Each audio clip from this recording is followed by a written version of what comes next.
Baik, kita memasuki session yang kedua yaitu diskusi pada malam hari ini. Silakan tuan-puan yang mau bertanya bisa angkat tangan. Di situ tinggal dipijit nanti ada gambar tangan ataupun bisa ditulis di chat nanti saya bacakan. Tapi saya lebih utama bagi yang mau bertanya langsung. Silakan bagi yang mau bertanya, waktu masih panjang. Terima kasih saya ucapkan kepada puan yang sudah hadir. Ada begitu banyak beberapa orang yang mengikuti dari kajian kita dari edisi pertama sampai sekarang masuk ke edisi 51. Mudah-mudahan apa-apa ilmu yang disampaikan oleh para narasumber bisa dipahami dan tentunya diamalkan yang terpenting. Oh, ada Tuan Bintang. Katakan, silakan Tuan Bintang. Tuan Bintang, Assalamualaikum silakan. warahmatullahi wabarakatuh. Waalaikumsalam. Ya, Mas Bintang. Ya, Pak. Tadi saya barusan membuka izin bertanya. Tadi saya barusan membuka apa data pengangguran itu tahun 2024. Itu yang nomor Oke. 1 itu SMK, yang nomor 2 itu SMA, yang ketiga itu SMP, dan nomor 4 itu universitas. Tapi universitasnya ya S1 S2 masih belum tahu.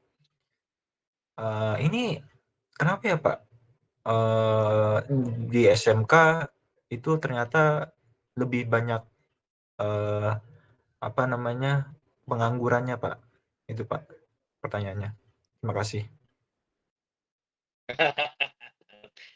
Ya, Ya, Mas Bintang, thank you pertanyaannya. Ya. Jadi, kalau bagi saya, penjelasan atau pertanyaan ini itu menjelaskan bahwasanya pola pendidikan modern itu seperti yang udah kita duga sebelumnya gitu ya. Apalagi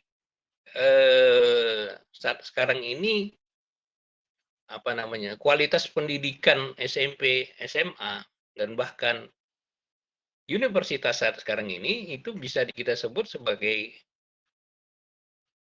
nggak apa-apa lah kalau disebutkan inflasi gitu karena faktanya begitu. Kenapa inflasi? Ya itu tadi karena pada umumnya orang dididik tidak mengenal dirinya, makanya dia mengikut kepada apa yang terjadi di luar. Dengan perkataan lain, dia dididik untuk menjadi tenaga kerja yang siap pakai. Nah, cuman teknologi berkembang, situasi berkembang. Dengan adanya teknologi digitalisasi saat sekarang ini, maka PHK banyak pekerjaan-pekerjaan yang diambil oleh digital di satu sisi gitu ya. Tapi di sisi lain sebetulnya banyak hal juga yang menjelaskan bahwasanya pendidikan kita saat sekarang ini memang apa namanya tidak mampu untuk membuat orang untuk menjadi kalau dalam bahasa siapa saya pakai dulu ya saya lihat sebentar dulu ya.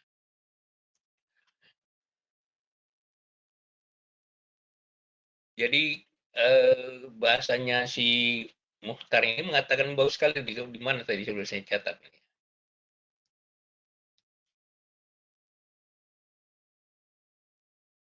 Jadi kerinduan akan pengetahuan tanpa kehilangan titik pun tauhid gitu. Nah itu tadi yang saya bilang itulah pendidikan kafah itu hilang itu sehingga orang bingung kenapa? Ya dia nggak tahu mau buat apa, apalagi potensi dia itu bersaing dengan banyak kesempatan di satu sisi. Nah kemudian dengan adanya satu sistem riba maka makin lama jelas sistem ekonomi akan menuju kehancurannya karena kenapa? Karena semakin banyak utang hutang demi hutang yang membuat orang semakin tidak bisa bersaing gitu. Bagi contoh aja gitu. Nah, ini kalau Amir Daim yang lebih tepat bicara tentang ini. Tapi misalnya contoh aja, uang kertas fiat money itu di basement rata-rata 15% per tahun itu. Kalau di Amerika itu di basement tuh nilainya turun 15% per tahun. Nah, kemudian siapapun usaha yang tidak bisa mencapai pertumbuhan di atas 30% per tahun, sebetulnya itu kolaps. Capek-capek aja itu. Nah, jadi ada dua hal gitu. Jadi sistem Cooper itu menjelaskan bahwa sebetulnya adalah kita berada dalam posisi itu. Orang semakin nggak berkualitas gitu. Dan dia semakin tergantung pada orang lain. Padahal tadi kita udah katakan, kalau dia misalnya mau melakukan proses mendidik kembali dirinya sendiri untuk kembali mengenal dirinya. Bahwa kamu manusia itu makhluk terbaik dalam semesta ini. Karena kalau kamu nggak mempunyai makhluk terbaik, kamu nggak akan mungkin ditunjuk jadi khalifah. Masalahnya, kita tahu nggak kita itu hebat gitu. Kita tahu nggak sebetulnya potensi kita itu luar biasa. Potensi kita jadi khalifah, kok kita tiba-tiba mau, ya kan? Menafikan dan menghinakan diri kita untuk hanya sekedar untuk menjadi kaki tangan orang lain, untuk menjadi pekerja orang lain yang udah pasti stres gitu. Dengan bayaran yang sedikit lagi gitu. Begitu dia. Jadi memang itu bentuk konsekuensi sistem Kompur, Mas Bintang. Bukan hal yang baru itu. Para murid-murid Syabul Qadir sudah memahami betul itu. 10 tahun yang lalu udah kita melihat itu. Segala sesuatunya menjadi inflasi karena sistem itu dibangun berdasarkan inflasi. Jadi gitu dia. Saya harap itu bisa menjawab Mas Bintang ya. Iya, terima kasih Pak. Ada lagi Baik, yang mau tanya? silakan ada pertanyaan lagi, Tuan Bintang? Cukup? Cukup, cukup. Ya, baik. Terima kasih. Baik, yang berikutnya dari Tuan Tatang. Silakan, Tuan.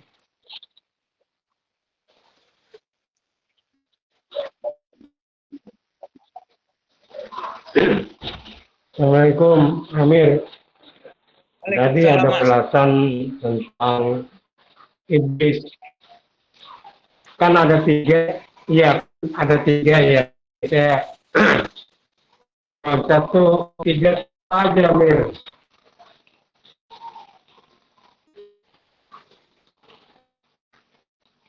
Mengenai iblis, Mir. Iblis itu tadi dikatakan ada tiga jenis atau tiga macam gitu. Apa aja itu?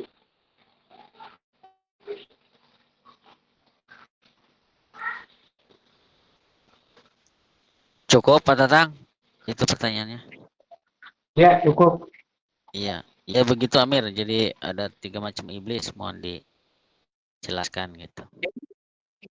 Iblis itu kan sebetulnya pada hakikatnya adalah suatu sikap dan tindakan gitu ya. Karena akar kata iblis itu sendiri, pemahaman saya kan akar katanya ablasa. Jadi membangkang. Membangkang itu nggak mau dia ikuti Tuhan. Dan kalau kita lihat secara mereka, iblis itu ya, selalu mengatakan, aku lebih hebat dari kamu. Jadi selama saya membuatnya menjadi lebih simpel aja. Selama kita merasa aku lebih dari kamu loh, itu adalah sifat iblis.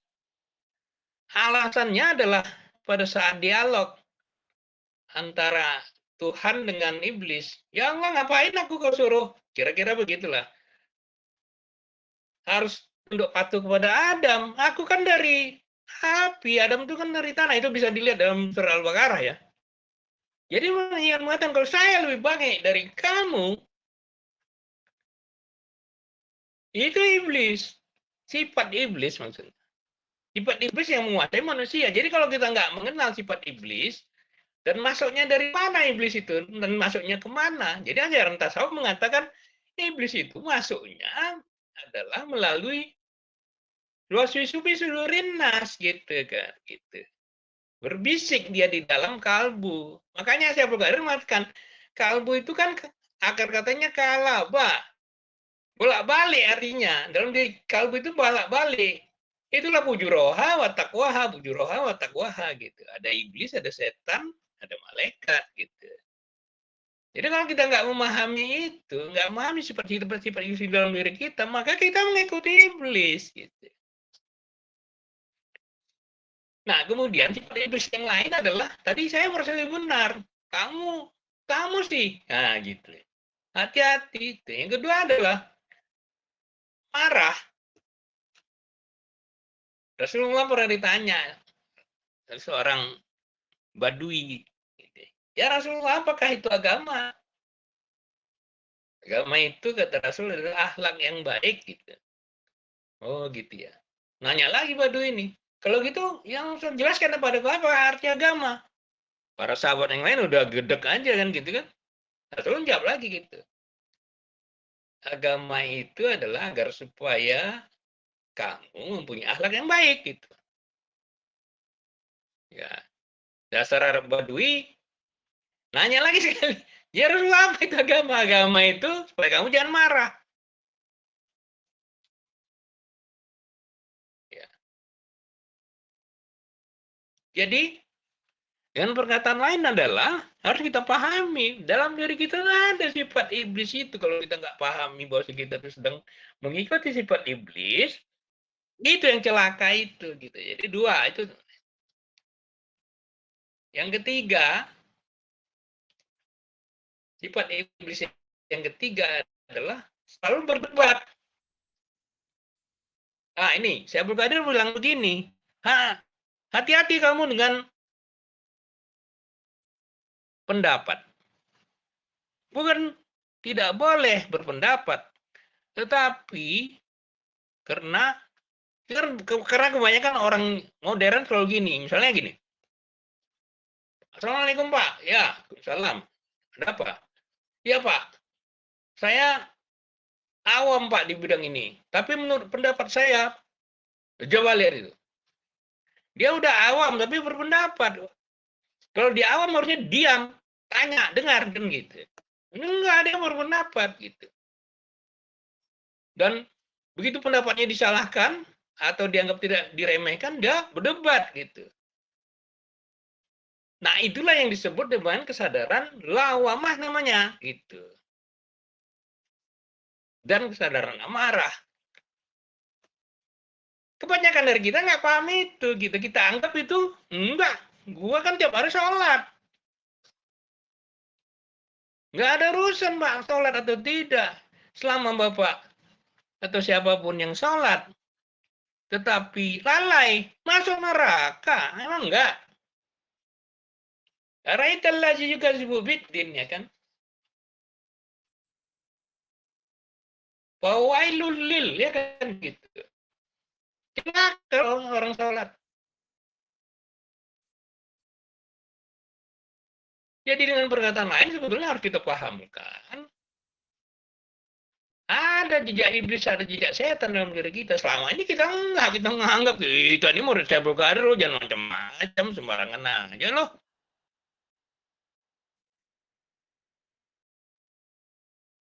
Jadi itulah pentingnya menharapkan nafsu, pokok harap bahu.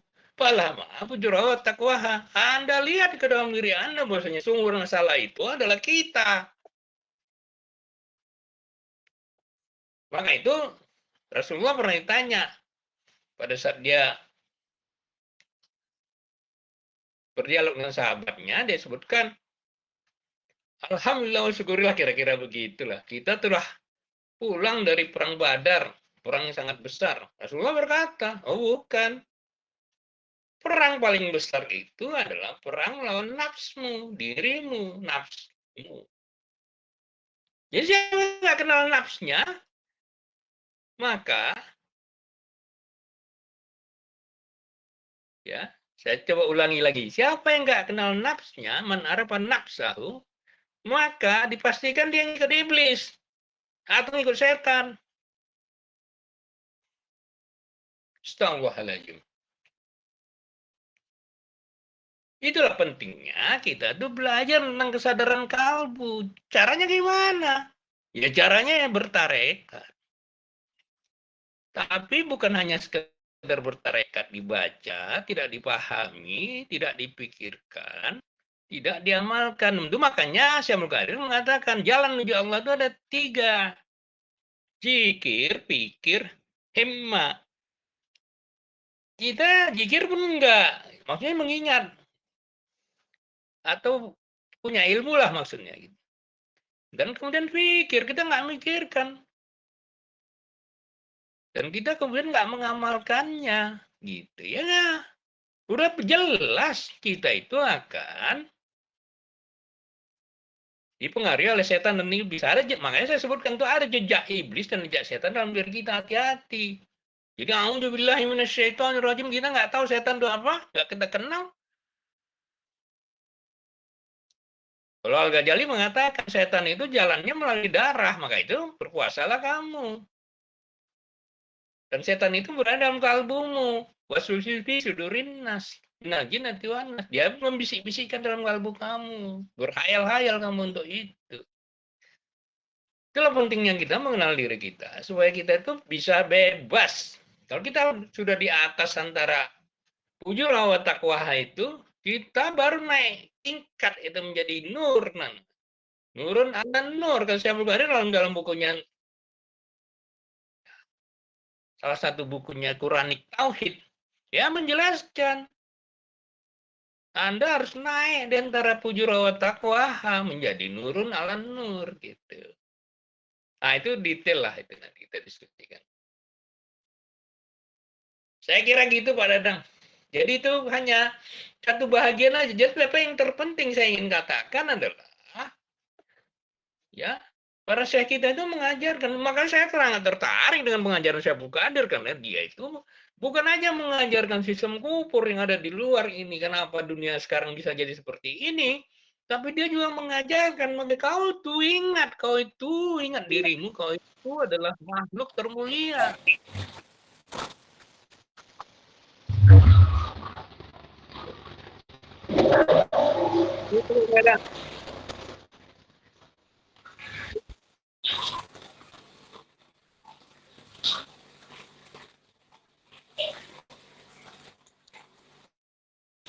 Ya, gimana Pak Tatang? Ada cukup apa pertanyaan lanjutan? Ya, baik, Mir. Cukup mendalam sih. Makasih, Mir.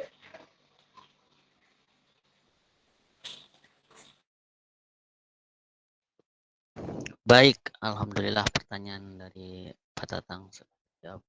Baik, yang selanjutnya saya coba buka dulu dari chat dulu ya. Sudah banyak. Dari akun tukang belajar. Assalamualaikum Amir. Tadi sempat disampaikan tentang kesadaran. Apakah maknanya serupa dengan sang pembebas yang tujuannya membebaskan diri dari dalam keluar? Demikian Mir. Silakan.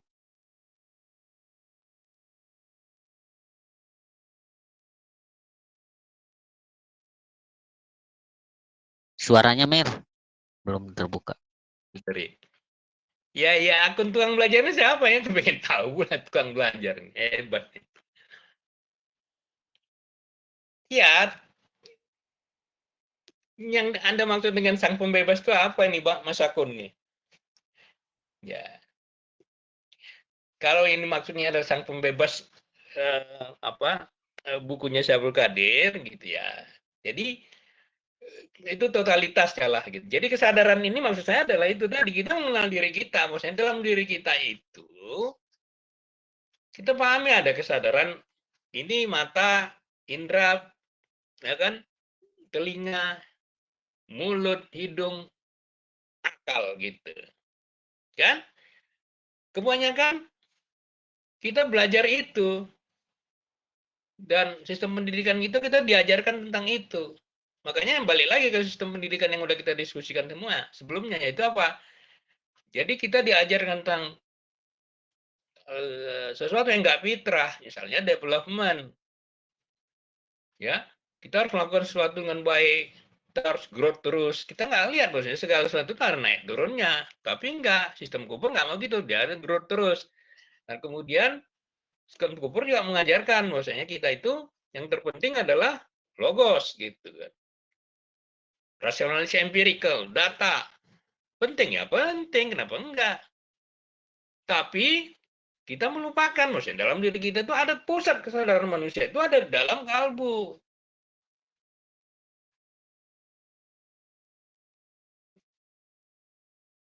Itu dia. Jadi kalau ada Federico Pagin namanya, ini biasanya Mbak Dina paling suka nih belajar-belajar tentang ini dari orang-orang scientific. Jadi Federico Pagin itu mengatakan begini, dia seorang dulu ahli komputer, membuat komputer, akhirnya dia tercerahkan dengan mendapatkan pengalaman keagamaan dengan melihat dirinya sendiri gitu ya. Jadi dia bilang begini, jadi mata ini sebetulnya itu kayak megapiksel aja, kamera aja gitu. Mata ini nggak bisa berpikir kalau misalnya nggak bisa ngambil, nggak bisa melihat kalau misalnya ya sinaps di otak ini nggak ada. Dengan perkataan lain,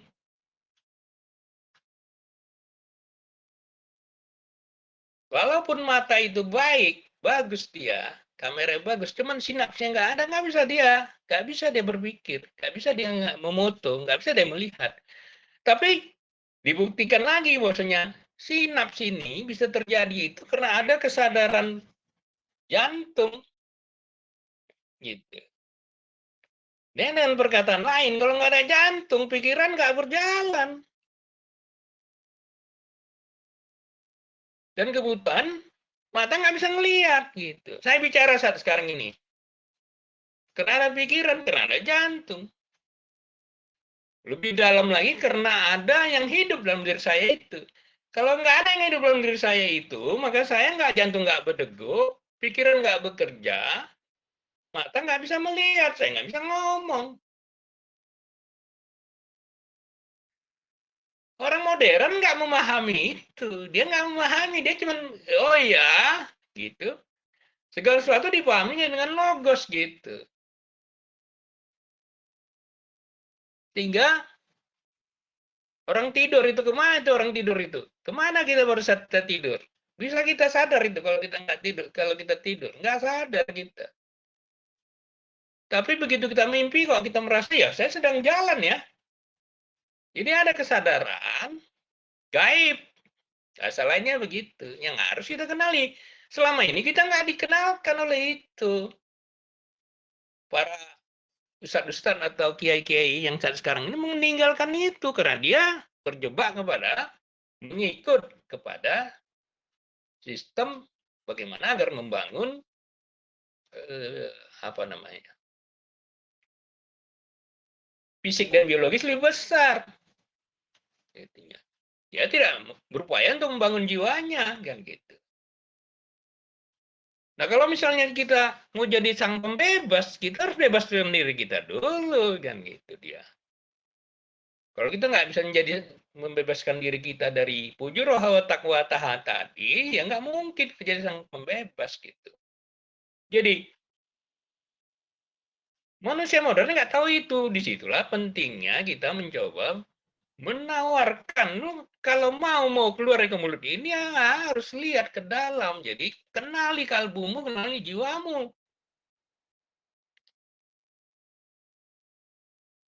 Kenali yang hidup, kenali yang ada dalam diri kita. Kalau kita udah mengenali yang hidup yang ada dalam diri kita, maka consequently kan gitu. kita akan mudah hidup, bahagia aja lagi gitu. Kenapa begitu? Karena kita udah tahu jalannya gitu. Islam itu jalan, syariat itu jalan besar. Jadi ada Syekh Abdul Qadir menulis satu buku. Sayang sekali buku ini nggak diterjemahkan. The Way of Muhammad. Jalan Muhammad. Jadi saya Abdul Sakwili ditanya tentang apa buku yang sebaiknya kamu pahami kalau kamu ingin belajar soal tasawuf dari Syekh Abdul Hakbili mengatakan kamu harus baca 2 buku katanya. Satu, bacalah buku The Way of Muhammad. Yang kedua, kau baca buku 100 Steps gitu. Dua-dua 100 Steps udah diterjemahkan, tapi itu buku sangat sulit. Ya. The Way of Muhammad itu tidak diterjemahkan. Saya punya bukunya, saya baca buku itu. Jadi jalan. Selama ini kita diberikan pengetahuan semata, tapi nggak kita berikan jalan. Artinya dia nggak hidup, nggak kita amalkan. Jangan lupa amal itu kan asal katanya kan ain mim lam ya, kalau nggak silap begitu. Artinya apa? To be active gitu. Jadi kita itu aktif, amal gitu. Jadi kalau gitu gimana dong? Ya belajar gitu. Niatkan aja belajar. Belajarlah kita tentang kesadaran bahwa dalam diri kita itu ada kalbu. Kalbu yang bertingkat-tingkat. Itu tadi saya sebutkan gitu. Amarah, lawamah, mutmainah, mardiyah, kamaliyah gitu. Panjang lagi sebenarnya. Kalau saya belum menyebutkan itu dalam bukunya Book of Hab, buku cinta ada 10 tingkatan. Gak usah kita bahas sekali 10 tingkatan itu. Asalkan kita kenal 3 aja lah menurut saya. Amarah, lawamah, mutmainah. Insya Allah selamat kita. Artinya kita selamat itu apa? Bahagia, tenang, ridho kita. Syukur kita. Bahwasanya saya alhamdulillah wa syukurillah. Alhamdulillah wa kulli hal kata Syekh Abdul Qadir mengajarkan gitu. Kenapa? Karena kita paham betapa bahagianya kita sudah kita memahami bahwa eksistensi kita ini adalah sesuatu yang sangat berharga. Gitu. Jadi kalau saya melihat kayak gitu, waduh, alhamdulillah wa syukurillah. Ada apa namanya? Saya Abdul Pustaka Adina, tuan-tuan saya bukan bilang apalah. Tuan-tuan harus beli buku semua yang diterbitkan Pustaka Adina itu dan baca, amalkan gitu. Ada satu bukunya, kecil kali bukunya itu, Kekayaan Kita. Pernah lihat ya bukunya? Buku Kekayaan Kita itu kalau kita nggak paham bahwasanya sebetulnya kalau hanya ya Allah yang maha kaya, Allah yang maha berhak dipuji.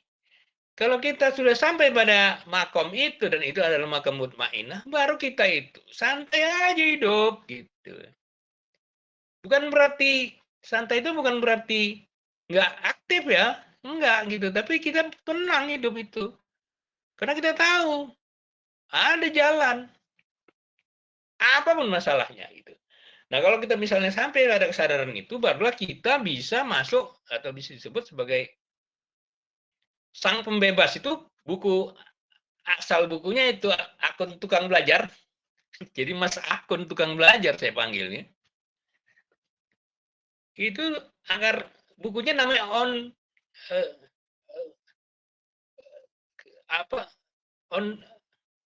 on becoming man kalau saya nggak silap itu ditanya Amir Jaim lupa saya lagi. Tapi on becoming man nah bukunya itu yang Amir Jaim menerjemahkan menjadi sang pembelajar, sang pembebas gitu. On becoming man. For the coming man, man. Oh, for the coming man, gitu ya. Sorry ya. Itu dia. Jadi for the coming man itu adalah maksudnya adalah orang yang. Jadi kalau misalnya kita lihat buku terakhirnya Syekh Abdul Qadir adalah apa? The Entire City itu menjelaskan temunya for the coming man gitu. Sang pembebas itu dia. Siapa itu sang pembebas? Sufi yang memahami alam semesta ini dan bergerak gitu.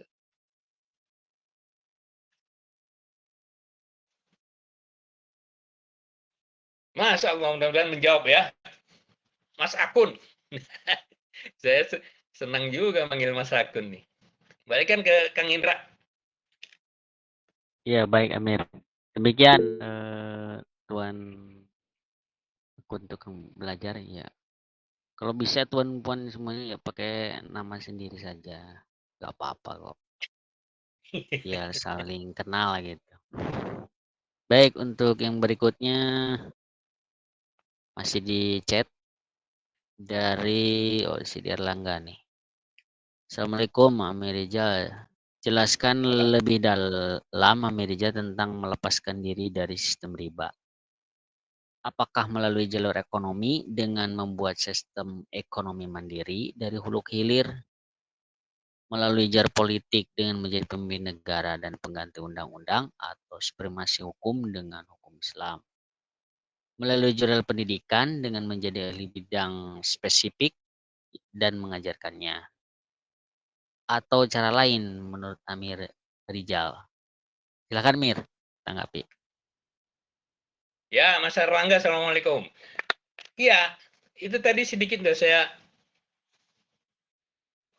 singgung. Jadi kita ini hidup di dalam bukan hanya sistem riba ya. Syabul Kadir mengatakannya adalah sistem kupur gitu. Cover up gitu. Indikasinya ada 4 tadi yang saya udah berkali-kali sebutkan itu. Satu, silakan Mbak itu baca buku sistem kupur itu. Itu mulai terbitkan oleh Pusaka Adina juga. Jadi sistem kupur itu ada 4 yang mendasarinya. Zionism, artinya itu tadi, Zionism itu adalah dia tidak mau fitrah. Dia pokoknya mau sesuatu yang Syabul Qadir di buku sistem kupur itu menjelaskan tentang bagaimana kita itu adalah evolusi itu sebetulnya adalah satu konsep yang dibuat oleh para saintifik untuk supaya kita itu nggak mengikuti Tuhan gitu kata Syabul Qadir. Nah kemudian progresivitas ya, yang penting kita mesti progresif dan kemudian development. Nah itu adalah sesuatu yang di luar fitrah kata Syabul Qadir. Oleh karena itu sesuatu yang di luar fitrah ini menjadi bahan bagi orang modern untuk mengikuti sesuatu yang berujung kepada sistem riba. Karena riba itu kan tidak pernah mau mengikuti yang namanya sesuatu yang fitrah. Dia mau growth, walaupun utang, walaupun ujungnya hancur kan gitu. Nah, kemudian sistem kupur itu juga ada rasional empirik tadi gitu. Rasional empirik itu adalah dia nggak mengenal itu tadi kita baru diskusikan gitu, bahwa dia nggak mengenal bahwasanya dalam dirinya ada kalbu, ada ruhani, ada nur, ya. Dan ada yang hidup itu dalam diri kita itu gitu. Nah, kemudian ada yang dia sebut sebagai strukturalisme. Dan terakhir sistem riba. Jadi ada 4 indikasinya itu. 3 itu berkaitan dengan diri kita yang tidak mau mengikuti hakikat ketuhanan yang sebenarnya, atau kita sebut sebagai Islam yang kafah. Satu sisi yang kedua adalah 1-2 itu adalah maksudnya Zionism dan apa tadi Freemasonry itu kalau kita balikkan itu ke Islam yang kafah tadi ya dalam diri kita yang kafah tadi yang kita udah diskusikan dan kemudian strukturalisme itu kita kembalikan kepada kita membangun apa amar dan masyarakatnya dan kita mengamalkan muamalah, selesai itu urusan riba.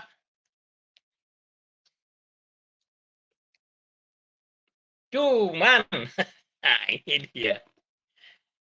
Ya, cuman masalahnya kan gitu.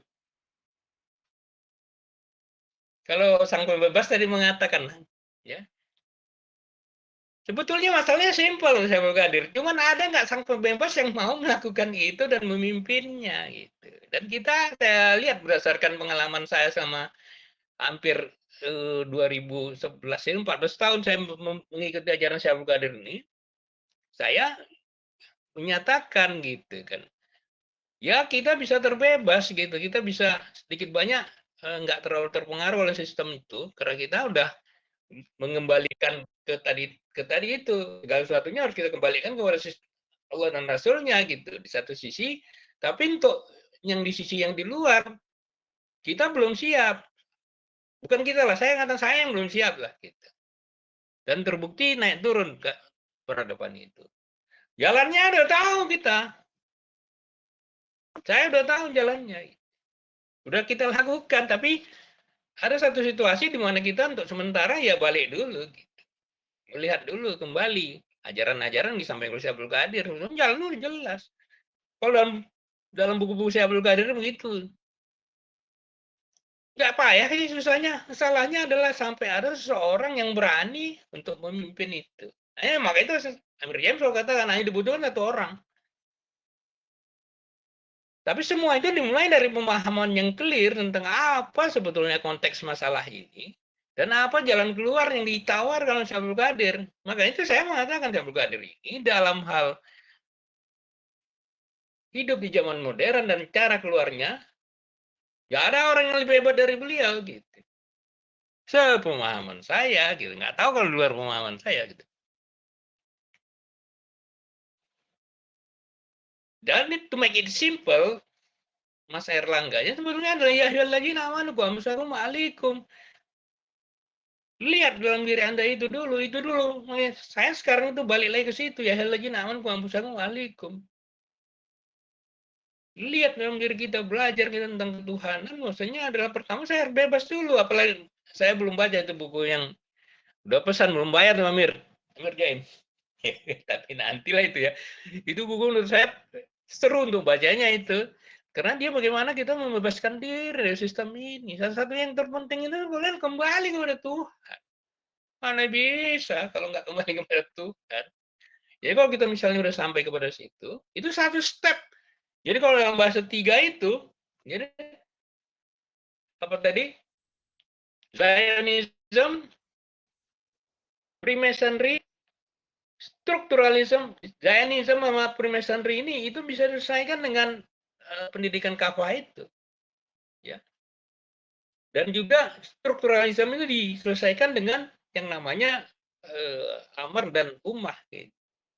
Makanya Syaikhul Qadir mengatakan, this is the time of the Bedouin. Dia menulis satu buku tentang itu. Gitu. Jadi bukan nggak ada caranya, ada caranya. Kita tahu pelan-pelan lah.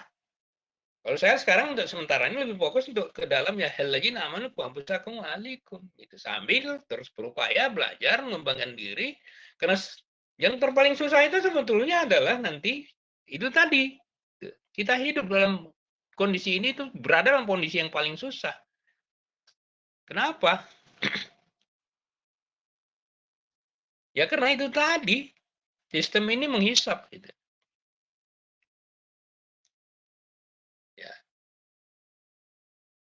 Untuk sementara gimana jalan keluarnya ya? Balik kepada Tuhanmu. Kenali dirimu. Bahagia dulu gitu. Ya ayyuhalladzina amanu a'udzubillahi minasyaitonirrajim. Bismillahirrahmanirrahim. Ya Tuhan nafsun mutmainnah irji ila rabbiki radiyatan mardiyah. Pada quli ibadi. Itu dia jalannya. Hai nafsu yang tenang. Balik dulu kita tenang. Walaupun kita itu nggak suka ini, tapi kita tenang. Jangan kita marah. Kalau kita marah, kita masuk iblis di situ.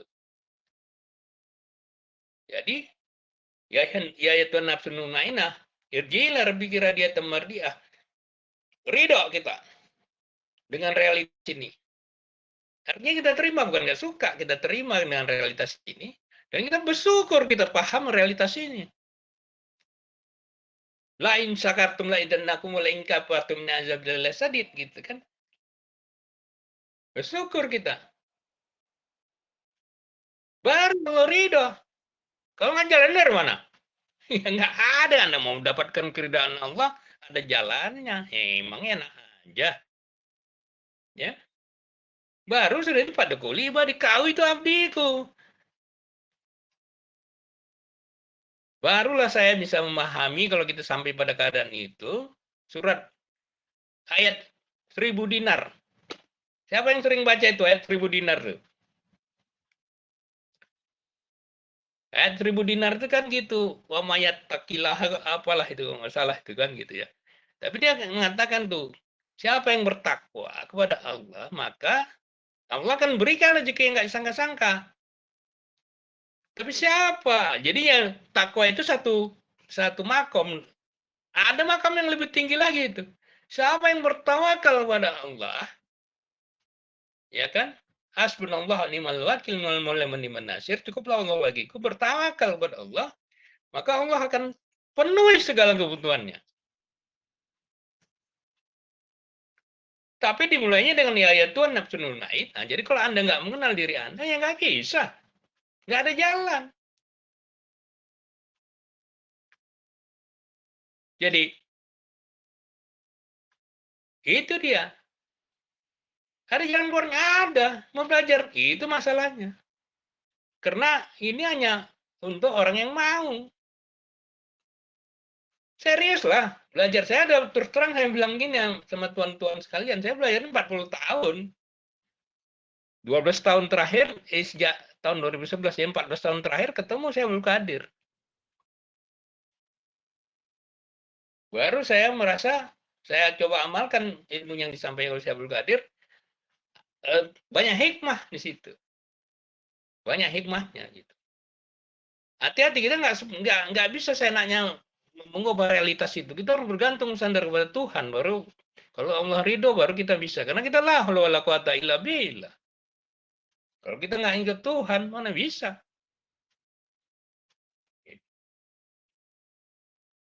Nah, itu berdasarkan pemahaman saya dan pengalaman saya Mas Erlangga gitu. Mudah-mudahan bisa menjawab lah. Kang Indra. Baik, begitu sih Langga. Mudah-mudahan apa yang disampaikan oleh Merijal bisa menjadikan pencerahan bagi Sidi Erlangga. Baik, bagi puan-puan yang ingin lebih detail pelajari pembahasan pada malam hari ini, ada rekomendasi dari Amir Jaim yaitu untuk memiliki dan membaca buku yang pertama Jalan Menuju Allah, kedua Kebebasan Seutuhnya, ini kan yang buku baru nih yang kemarin baru selesai cetak. Yang ketiga Kekayaan Kita, yang keempat Membongkar Sistem Kubur. Itu bisa dipesan melalui WA dengan nomor 0813 9882 3672. Silakan yang kelangan harta untuk memilikinya. Baik, dari Sidelangga, terima kasih. Beliau nih mic-nya bermasalah jadi tidak bisa open mic. Mohon maaf. Baik, yang berikutnya udah ada yang angkat tangan nih dari Tuan Yoga. Silakan Tuan Yoga untuk menyampaikan pertanyaan. Oke, Ya. Assalamualaikum warahmatullahi wabarakatuh. Waalaikumsalam. Waalaikumsalam warahmatullahi wabarakatuh. Silakan. Ya, pembahasan sangat menarik dari kuliah kita sekarang. Saya pernah membaca gitu di protokol Gion bahwa penjajahan sekarang itu lebih parah. Satu sisi kita bisa lepas dari perbudakan, satu sisi kita tidak bisa lepas dari kebutuhan. Nah, itu yang saya alami sekarang gitu.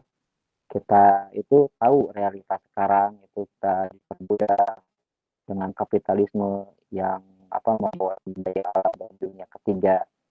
Terus yang paling menarik adalah saya pernah lihat gitu dari dokumentasi tentang perpajakan, ternyata perpajakan di Amerika itu dari income pajaknya itu sama dengan yang dihabiskan oleh militer gitu. Jadi kita itu di disedot gitu, kekayaan kita, terus penghasilan kita itu sepenuhnya diperbudak gitu. Nah, seperti yang Bapak jelaskan itu kan Bapak tahu gitu. Nah, yang saya ingin tanyakan, bagaimana tahap-tahap kita lepas dari perbudakan menjadi seorang pembebas? Yang pertama adalah membebaskan diri kita sendiri dan kemudian membebaskan masyarakat gitu dari kita mencampuri. Terima kasih Bapak. Iya, silakan Mir dijawab. Ya, Tuan Yoga. Ya, namanya mantap nih, Yoga. Ya, saya kira hampir sama pertanyaan tadi dengan Mas Erlangga gitu. Jadi apa kalau saya boleh tambahkan sedikit, jadi gimana ya caranya tahapan melepaskan diri dari perbudakan? Ya, balik lagi, betulnya adalah yang selalu yang jadi masalah adalah kita nggak tahu masalah kita apa. Gitu. Kalau kita tahu apa masalah kita, maka setengah soal selesai. Udah selesai, karena dengan memahami masalah kita sebetulnya sudah memecahkan setengah masalah. Sering sekali kita nggak memahami masalah itu, kita mengeluh, komplain, menyalahkan orang lain gitu, dan seterusnya gitu. Jadi padahal kalau misalnya kita memahami apa sih masalah kita, ya kalau kita paham masalah kita, maka kita setengah soal selesai gitu. Orang sering tanya sama saya, gimana cara jangan keluar? Iya, kau anggap ini masalah enggak? Iya, aku anggap ini masalah. Ya sudah, pahami lebih dalam apa masalahnya.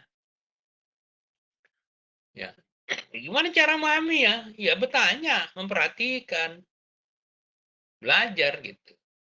Akses ada, orangnya ada yang bisa menjelaskan gitu.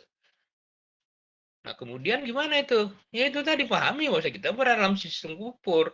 Sistem kupur ini yang seperti yang saya jelaskan tadi gitu. Ada bukunya, membongkar sistem kupur. Bukunya nggak terlalu tebal itu, 150-an halaman aja kalau saya nggak silap. Nah, nah, kemudian kalau sudah kita pahami itu, nggak tahu ya tanya. Gitu. Bagaimana keluarnya? Tahapan untuknya. Itu pahami masalahnya. Kalau udah tahu masalahnya ya mudah.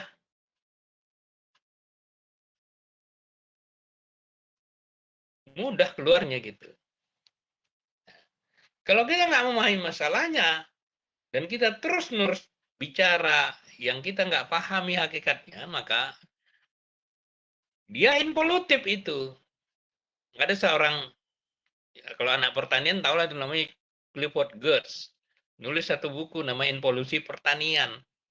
Involusi pertanian itu adalah makin lama kita siklusnya makin parah gitu. Siklusnya makin lama makin parah. Kenapa? Karena kita nggak melihat masalahnya apa. Ya.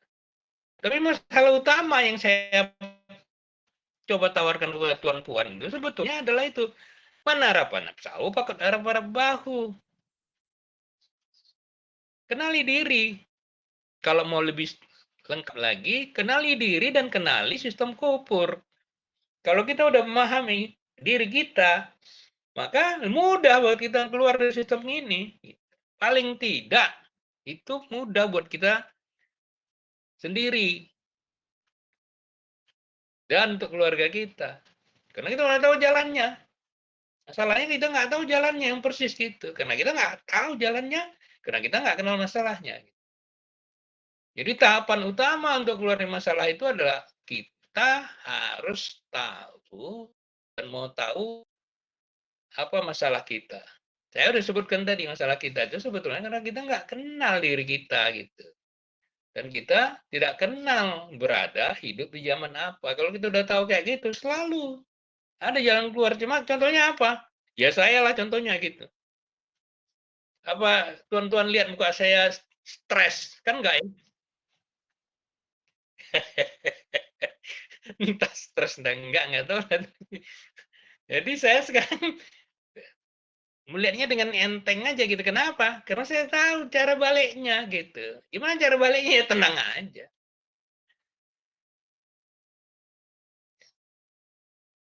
Kalau kita tahu cara baliknya itu ya Tuhan nafsun mutmainah irji'ila rabbiki radiyatan mardiyah. Itu cara baliknya. Tapi itu nggak mungkin kalau kita nggak mengenal fujurah wa taqwa gitu. Kita nggak mengenal apa yang ada dalam diri kita, iblis yang ada dalam diri kita, setan yang ada dalam diri kita, dan sekaligus ada malaikat dalam diri kita. Kalau kita mengenal itu, ya, baru kita paham. Nauzubillahi minasyaitonirrajim. Nggak saya udah kenal, aku nggak mau ikut kau setan, aku nggak mau ikut kau iblis. Nah, kalau kita udah nggak ngikut setan dan iblis, maka pada saat itu ada hadis yang mengatakan, jikalau hati manusia tidak dikelilingi oleh setan, maka nampaklah olehnya rahasia kerajaan langit gitu. Wattaqullaha wa yu'allimukumullah. Saya Abdul Qadir selalu mengingatkan itu. Wattaqullaha wa yu'allimukumullah. Kalau kau bertakwa, takut kepada Allah, karena kau nggak ikut setan, dan kau nggak ikut iblis. Wa yu'allimukumullah. Kau akan diberikan alimu, tanda-tanda dari Tuhan, ilmu maksudnya. Syaikhul Qadir mengatakan, wattaqullaha wa yu'allimukumullah, itu bukan gitu. Allah akan berikan kamu ilmu, enggak gitu Syaikhul Qadir terjemahkan.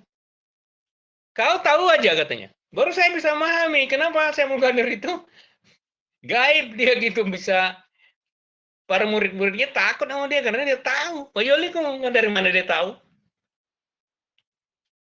Wa yu'allimukumullah, dia tahu aja. Kenapa? Karena makomnya sudah tidak lagi pada makom setan dan iblis, dia di atas itu, dia makam nur. Bukankah kita ini semua berada dalam makam nur kalau kita paham? Jadi kan kita ini kan energi, betul nggak? Iya, kalau kita paham. Sekaligus juga vibrasi, saya ngomong kan vibrasi gitu. Tapi juga kan frekuensi. Jadi siapa yang to whom the bells ring gitu ya, ting gitu ya. Dan dia frekuensinya sama, nyambung. Kalau nggak sama, ya saya ngomong apa juga nggak akan mungkin dipahami. Unless kecuali dia buka dirinya. Itu makanya bahayanya sistem kubur itu. Karena sistem kubur itu sebetulnya adalah menolak kebenaran dengan mengatakan, nah, aku lebih tahu, aku lebih hebat dari kamu, ngapain? Ingat itu iblis itu. Jadi jalan keluarnya adalah yang pertama, man arafa nafsahu faqad arafa rabbahu. Belajar tentang diri kamu, yang kemudian belajar tentang sistem riba. Ya, karena itu masalahnya. Kalau kamu nggak belajar tentang itu, sampai kapan pun nggak akan bisa keluar ke mulut itu. Bagi saya itu udah hukum aja itu. Tapi kalau kita pahami itu, oh, insya Allah mudah jalan keluarnya. Kenapa? Wattaqullaha wa ya'lamukumullah. Walaupun belum sepenuhnya bisa sampai tahapan yang lebih besar. Misalnya kita ini baru sampai tahapan diri aja lah dulu, mohon maaf lah gitu. Tapi bukan kita nggak upayakan gitu. Saya udah upayakan 10 tahun gitu ya. Tapi sekarang dalam rangka review gitu, rethinking. Ya kalau bahasa Futoha ngambil hikmah gitu. Dan saya insya Allah sekarang udah memahami hikmahnya gitu. Saya kira gitu Mas Yoga. Ya, Silakan. sedikit Mas. Ya, terima Baik, kasih atas cukup. penjelasan. Ya,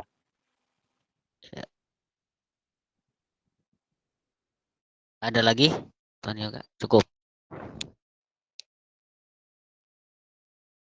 Baik, sudah dicukupkan Amir, alhamdulillah. Baik, Tuan Puan, silakan yang masih mau bertanya seputar materi pada malam hari ini, yaitu tentang pendidikan holistik, di mana dengan pendidikan ini kita berupaya untuk seperti kehidupan ikan di dalam air lah, kurang lebih begitulah.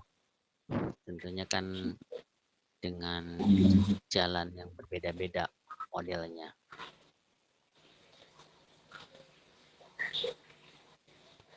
Baik, sebelum kalau tidak ada pertanyaan saya mau bertanya, Mir. Oh, masih nah, ya. Ya, sebentar saya mau nanya dulu Pak Tatang. Ini ya, silakan. Iya. Begini Mir, kalau saya melihat orang tua zaman dulu ya seperti saya di kampung gitu kayak kakek-kakek saya gitu. Mereka tuh kan mohon maaf dari segi pendidikan itu kan rendah lah, cuma kepada zaman itu kan kayak sekolah aja cuma sampai SR 3 tahun. Tapi yang saya perhatikan terutama dalam hal daya ingat itu kan begitu luar biasa. Sangat jauh lah sama generasi-generasi sekarang gitu. Nah, apakah yang mempengaruhi hal tersebut? Apakah dari faktor makanankah atau dari mungkin tatap muka antara guru dan muridnya? Padahal kan waktu itu dalam cara mengajarnya kan masih sederhana kayak buku tulis aja kan nggak ada, cuma pakai kayak semacam papan gitu di pelajaran hari itu harus apa kan kalau mau pindah slide lagi berarti harus dihapus gitu kan. Seperti itu Mir. Ya, Mir usia lebih jauh daripada saya bisa menjelaskan. Demikian. ya saya nggak tahu persis daya ingat yang mereka luar biasa yang Mas Indra sebutkan itu gimana. Tapi saya asumsikan aja mereka punya hikmah dan mereka kalau mereka belajar dengan guru-guru yang tepat sebetulnya, maka mereka akan mendapatkan hikmah itu. Karena model ini baik sekali saya kira pertanyaan ini. Model orang dahulu itu atau kita balik lagi ke Kamalah Madinah, modelnya sebetulnya kan adalah tarbiyah itu dimulai dari memberikan contoh. Ya. Jadi ada guru yang dia memang hebat, ya, dan dia itu mampu menunjukkan. Jadi dia mencontohkan itu adalah bentuk metodologi terbaik gitu. Itu makanya kalau misalnya kita sama anak kita apa yang kita bicarakan itu belum tentu dia ikuti, tetapi apa yang kita tunjukkan itu akan menjadi rekaman luar biasa buat dirinya gitu. Karena ada kasus contoh itu. Yang kedua, saya kira metodologi orang dahulu dalam menceritakan sesuatu itu adalah melalui kisah gitu. Kisah-kisah yang hidup. Kalau kisah-kisah yang hidup itu nggak pernah kita lupakan itu. Apalagi perempuan. Perempuan itu paling susah melupakan kisah-kisah yang hidup itu. Jadi orang dulu itu bicara tentang kisah. Itu maka Syekh Abdul Qadir selalu mengatakan gitu ya. Jadi bahasa sufi itu sebenarnya bahasa yang hidup. Jadi dia bukan bahasa buku. Bahasa buku ini susah sebetulnya. Kita pintar, luar biasa, banyak pengetahuan, tapi goblok secara kesadaran. Gitu dia bahasa buku itu. Karena metodologinya adalah kita melihat dari buku, bukan melihat realitas. Kalau orang dulu mengajarkan, enggak. Ada saya punya satu buku namanya Warisan Para Aulia nama bukunya. Bukan warisan para Emil Aulia ya. Ada Bang Emil nggak sini? Jadi warisan para Aulia itu ada satu buku saya itu. Dia menjelaskan kisah sufi itu dengan cara menjelaskan. Nah, buku Syekh Abdul Qadir Jalani juga begitu kan, gitu ya, menjelaskan kisah-kisah itu dengan menjelaskan cerita gitu. Cerita itu sesuatu yang gampang diingat loh. Karena dia hidup.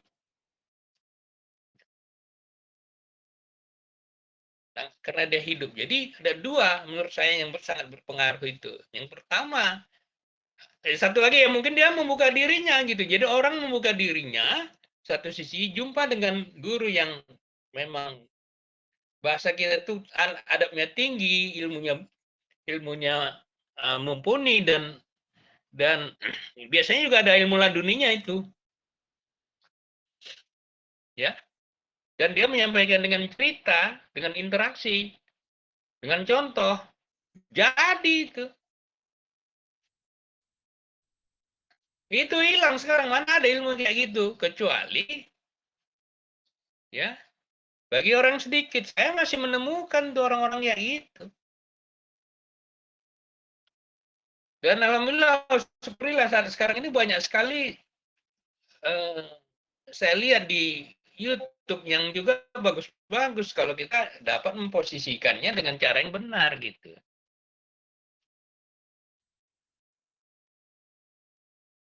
Nah, soalnya kan adalah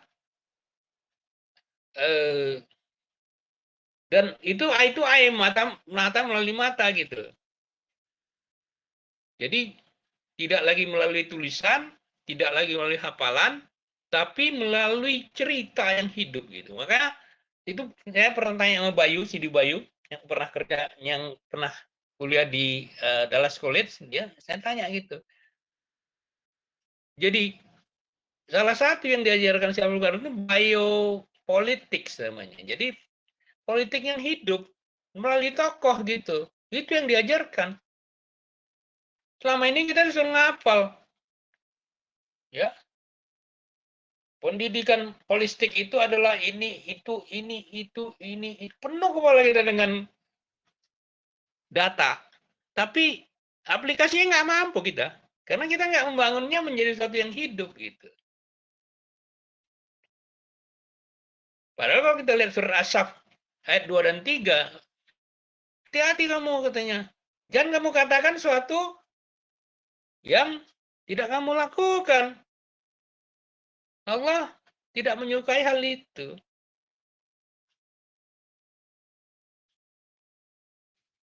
Ya macam gini lah, contoh aja sederhana.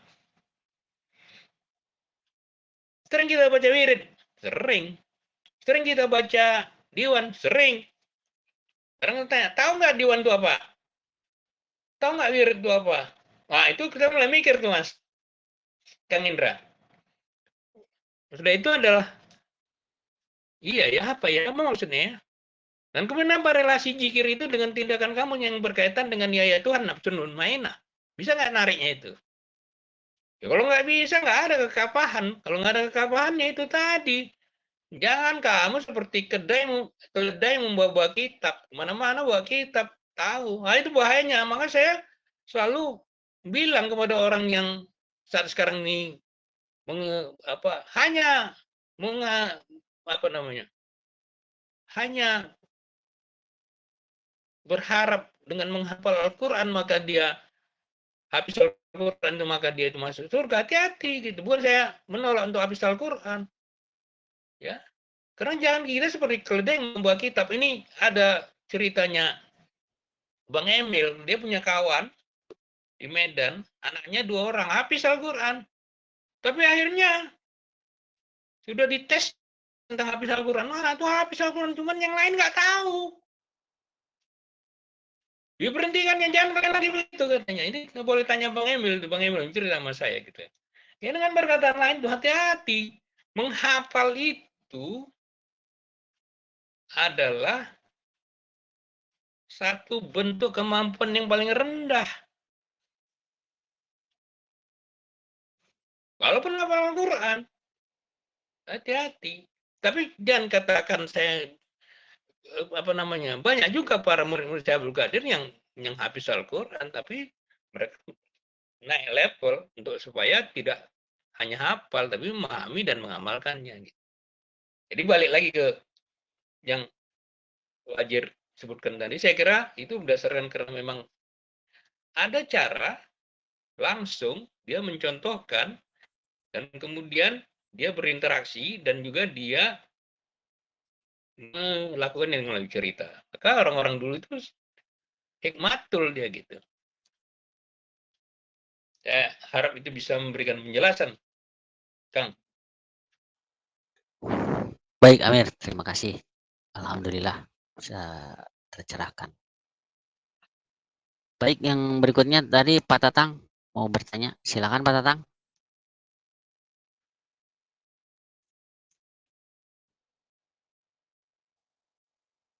Pak Tatang mau bertanya silakan. Apa mau menambahkan? Ya, ya Mir. Assalamualaikum Mir. Nambah Mir. Karena sekarang ini kita banyak belajar tentang teori pendidikan ya. Yang saya pahami itu semuanya saya tarik tuh teorinya-teori dari Barat, kayak Brunner, Thorndike, Bloom, dan lain-lain. Nah, ini kan yang menarik kan di sini yang dibahas itu kan Tarbiyatul Kafah ya Mir. Ya, Nah, pertanyaannya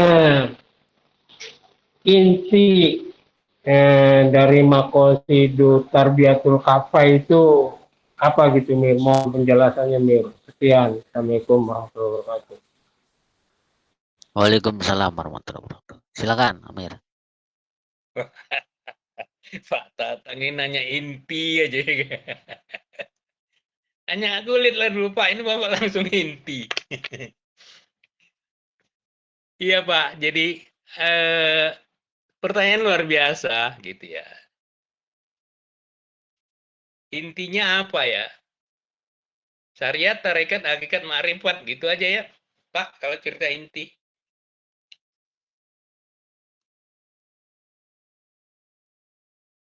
Jadi berujung kepada ma'rifatullah gitu. Kita kenal ya.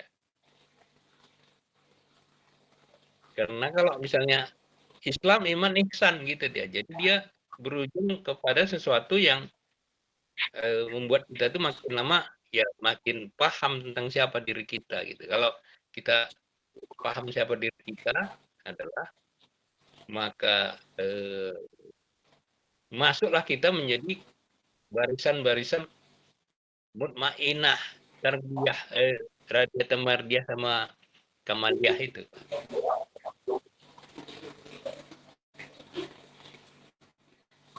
Dan saya kira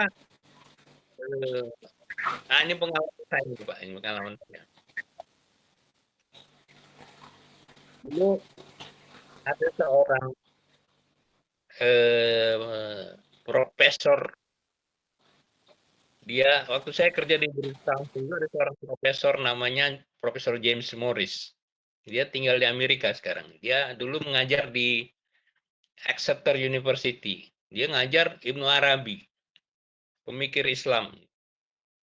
Satu saat dia saya undang ke Indonesia, ya kan? Karena saya kerja di British Council dulu.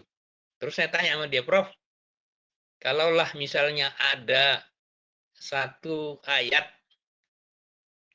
yang paling penting dalam pengajaran Ibnu Arabi, apa ayat itu? Saya tanya gitu sama dia. Dia ini orang Amerika Islam, ya, ngajar di Inggris. Dia jawabnya gini, dia bacakanlah satu ayat itu. Surat At-Taubah 128, 129 itu. Laqad ja'akum rasulun min anfusikum azizun 'alaihi ma anitum harisun 'alaikum bil mu'minina raufur rahim fa in tawallaw faqul hasbiyallah la ilaha illahu alaihi tawakkaltu wa huwa rabbul arsyil azim. Nah, ini adalah ayat At-Taubah 128, 129. Biasa kita baca dalam wirid kita ini. Ya, kalau kita wirid selalu baca itu 3 kali baca itu. Ayat itu berkatakan, telah datang Rasulullah. Ya, dia tuh nggak suka kalau kalian nggak beriman. Ya kan? Susah hatinya kalau kalian nggak beriman. Ya, fa'in tawallaw faqul hasbiyallah. Cukuplah Allah bagiku. La ilaha illahu. Ya kan? Alaihi tawakkaltu wa huwa rabbul arsyil azim.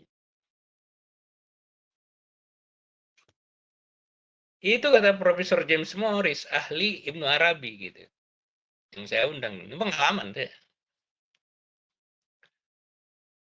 Jadi, kalau kita tarik ayat ini gitu ya, tapi memang nggak bisa juga bicara inti ini, karena inti ini adalah totalitas, teman. Saya mau share aja pengalaman saya gitu. Jadi kalau kita tarik tadi ke ayat apa? Wa mayatakilah ada di ayat 1000 dinar itu.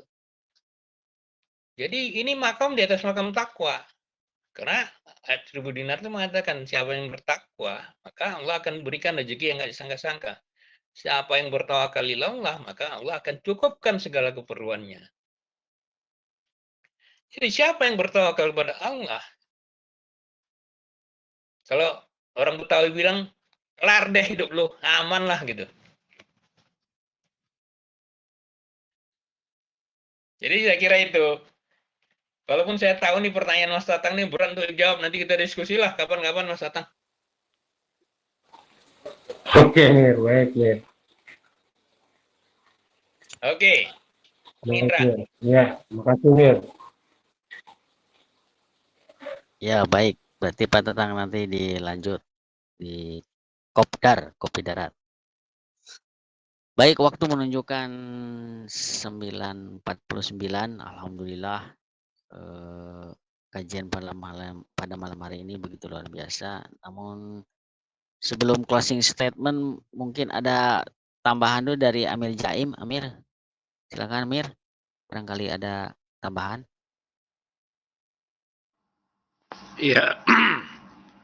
Ya, sebetulnya apa yang disampaikan Amir Rizal itu sudah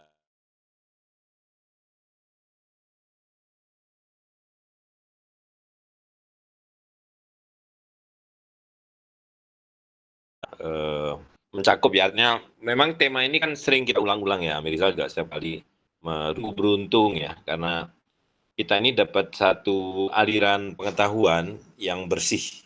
Jadi tadi Amir Rizal kan mengurutkannya itu yang secara langsung sampai pada kita ada dari Syekh Abdul Qadir As-Sufi, sudah barang tentu ya, rahimahullah.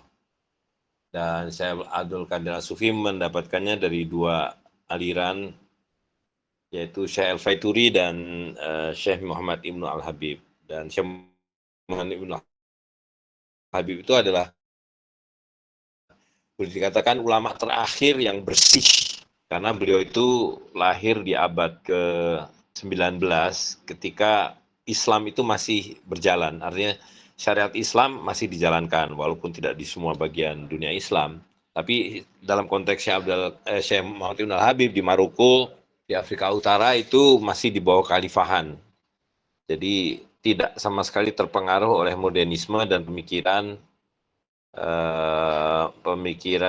modern yang akhirnya tadi yang dijelaskan oleh Amir Rizal bahwa dunia modern itu membunuh kapasitas kolbu gitu, dan itulah yang kemudian dihidupkan kembali oleh Syekh Abdul Qadir As-Sufi.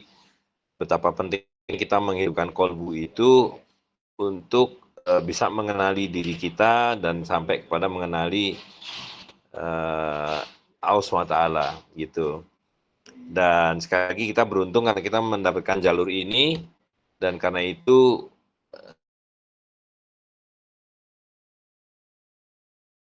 jadi itu yang membedakan dengan pendidikan modern, di mana metodologinya itu yang disebut critical analysis. Menurut si A begini, menurut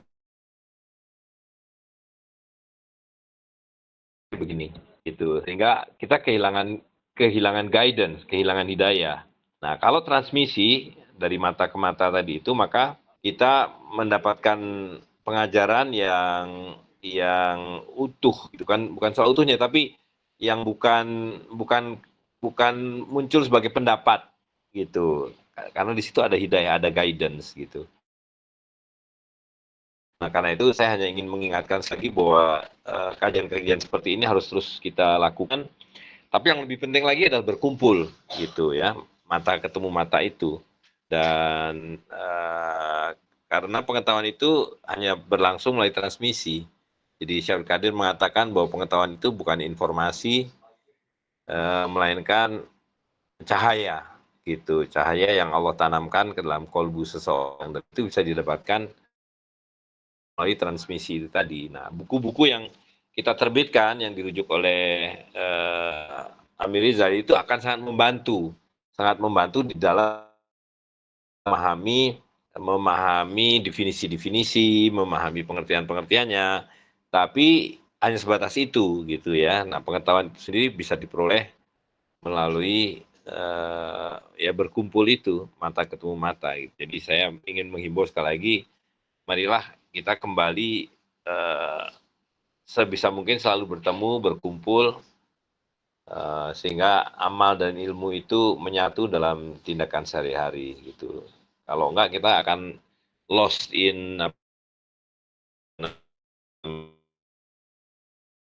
dalam aktivisme sehari-hari gitu. Saya kira itu saja mungkin tambahan dari saya. Mudah-mudahan Allah selalu memudahkan kita untuk bisa selalu berkumpul dan memberi kita kemampuan untuk mengamalkan seluruh pengetahuan yang sudah kita dapatkan. Demikian Wazir, terima kasih. Baik, alhamdulillah. Syukurillah. Terima kasih Amir Rizal, Amir Jaim tambahannya yang begitu luar biasa bagi kita semua. Baik, yang berikutnya langsung saja ke Amir Rizal karena berhubung waktu sudah menunjukkan jam 9:54 untuk mengutarakan closing statement dari kajian pada malam hari ini. Silakan, Amir.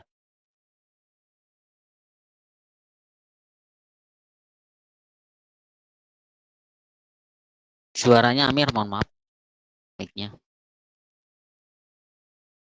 Oke. Ya, terima kasih Tuan Puan, Pak Amir, Pak Wazir. Jadi yang saya rasakan paling penting itu adalah ada pernyataan Syekh Abdul Qadir yang mengatakan apa? Jadi Allah mencintai orang-orang yang bertaubat dan memperbaiki diri. Itu kita harus pahami itu. Dan Syekh Abdul Qadir mengatakan keep in change. Don't stagnan gitu. Ya. Jadi belajarlah terus-menerus keep in change. Ya kan? Allah mencintai orang-orang yang bertaubat memperbaiki diri gitu. Dan dengan teknologi sekarang mudah belajar itu. Tapi kita sempurnakan lah, insya Allah kita niatkan dulu bahwasanya Islam itu keep company gitu. Jadi kalau nggak ada keep company-nya ya hilang nanti gitu. Tentu dengan kondisi apa yang ada saat sekarang ini kita jadwalkan lah gitu kan. Kita jadwalkan. Ya alhamdulillah wa syukurillah kemarin kita sudah berharap wirid setiap bulan akan mulai lagi kan gitu. Yang kemarin udah kita mulai dan itu insya Allah akan mewujud ya gitu. Nah, kalau itu bisa kita lakukan dan kita jadi balik lagi ke amal. What is amal?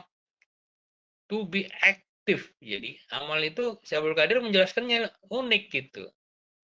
Amal itu kata Syekh Abdul Qadir adalah asal katanya amala itu. Ain mim lam itu. Artinya to be active. Tapi Syekh Abdul Qadir juga menjelaskan amal itu artinya adalah ibarat unta. Jadi unta itu berjalan dari satu titik ke titik yang lain gitu. Dari satu keadaan kepada keadaan yang lain. Dengan minimum requirement gitu. Itu amal itu gitu maksudnya. Jadi maknanya yang harus kita pahami. Jadi kalau kita pahami maknanya, bahwasanya insya Allah hidup kita itu berkah, bahagia, mudah gitu.